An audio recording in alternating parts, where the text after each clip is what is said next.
সবাইকে শ্রাবণ মাসের সোমবারে অনেক অনেক শুভেচ্ছা ও শুভকামনা। আজ শ্রাবণ মাসের পবিত্র সোমবার, তাই সকাল সকাল স্নান সেরে নিয়ে তৈরি হয়ে নিয়েছি দেবাদিদেব মহাদেবের পূজার জন্য।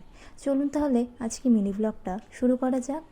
তারপর আমি আর আমার বোন বেরিয়ে পড়লাম স্কুটি নিয়ে মন্দির যাওয়ার উদ্দেশ্যে, এবং যাওয়ার পথে দেখি ভোরবেলা থেকে বৃষ্টি হওয়ার কারণে চারিদিকে এক ঠান্ডা আবহাওয়া ছিল, যা মন আরও ভালো করে তোলে।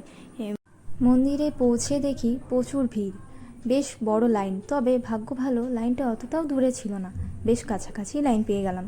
লাইনের পাশেই দেখি সুন্দর সুন্দর কাচের সবুজ ছুরি বিক্রি করছে, যা দেখতে বেশ সুন্দর লাগছিল।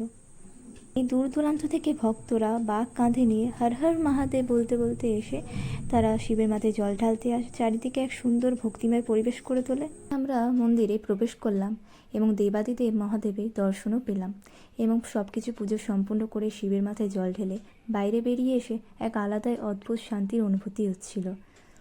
মন্দির থেকে বেরিয়ে বাইরে ঠাকুরকে পুষ্পাঞ্জলি পুজো সম্পন্ন করে তোমরা চারিদিকটায় পরিবেশটা দেখো, সবাই কত ভক্তি করে বাবার মাথায় জল ঢালছে। এবং প্রধান মন্দিরে পুজো কমপ্লিট করে আমরা হেঁটে হেঁটে চললাম মহাকাল ভৈরব ঠাকুরের মন্দিরে থেকে। পুরো মন্দিরটা একবার তোমরা সবাই দেখে নাও।